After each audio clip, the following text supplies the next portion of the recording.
জবান খুলে বলেন আসল ঘরের নাম কি? আওয়াজগুলো বড় করে বলেন আসল ঘরের নাম কি? ওই কবরে দাদা আছে না নাই? দাদি আছে না নাই? ওই কবরে আমার যাওয়ার খবর আসতে পারে কি পারে না? এই মুহূর্তে আমি পটিয়াতে এসেছি, ব্রাহ্মণবাড়িয়া যাওয়ার মতো আমার কোনো সাধ্য। আপনারা বলেন যে যেখানে থাকুক মৃত্যু দেওয়ার মালিক কে? ওয়ামা তাদরি নাফসুম বিআইয়ি আরদিন তামুত। আল্লাহ রাব্বুল আলামিন বলেন, হে বান্দারা, তোমরা তো জানো না কোন জায়গায় তোমাদের মৃত্যু হবে।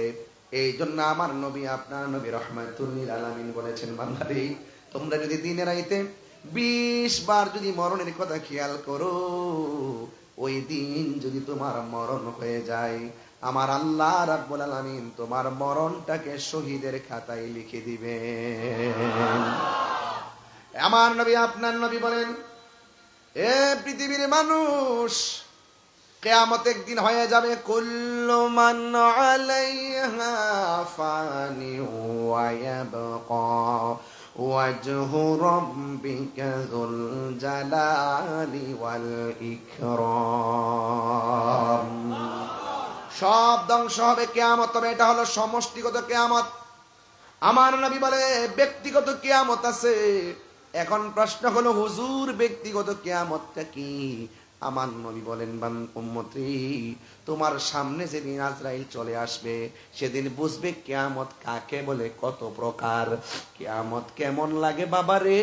কিয়ামতের সময় ইসরাফিল আলাইহিস সালাম সিংহা ফু দিলে গাছগুলা পড়ে যাবে, নদীর মধ্যে সুনামি শুরু হয়ে যাবে, পাহাড়গুলা উড়ে যাবে।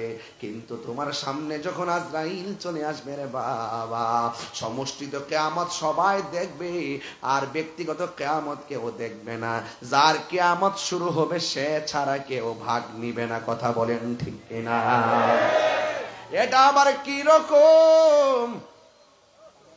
আজরাইল যখন আপনার সামনে আসবে, ওই মুহূর্তে আজরাইলকে দেখা মাত্র রগগুলো ঠাস ঠাস করে ছিঁড়ে যাবে, পায়ের খুলিগুলো ঠাস ঠাস করে খুলে যাবে, দেহে রক্তগুলো পানি পানি হয়ে যাবে, শ্বাস প্রশ্বাস কষ্ট শুরু হয়ে যাবে।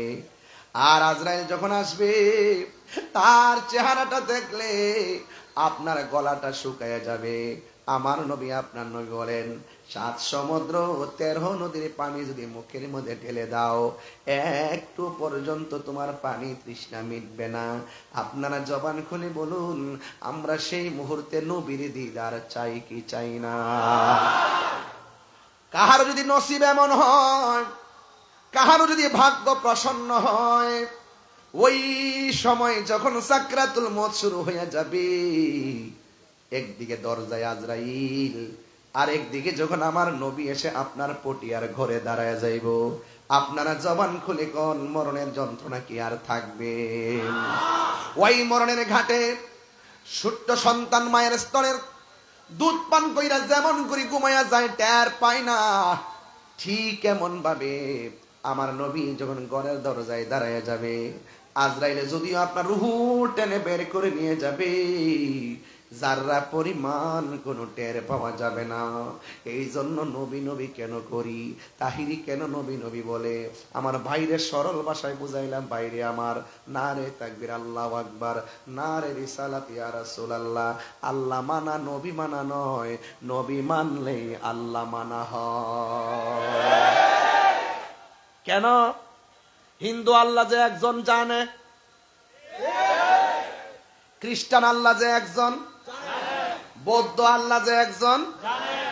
এখন প্রশ্ন হলো, হুজুর এরা তো হিন্দু, এরা তো খ্রিস্টান, এরা তো ইহুদি, আমরা তো মুসলমান, আমাদের কালিমা আছে না নাই? একটু সবাই মিলে কালিমাটা পড়েন না দেখি।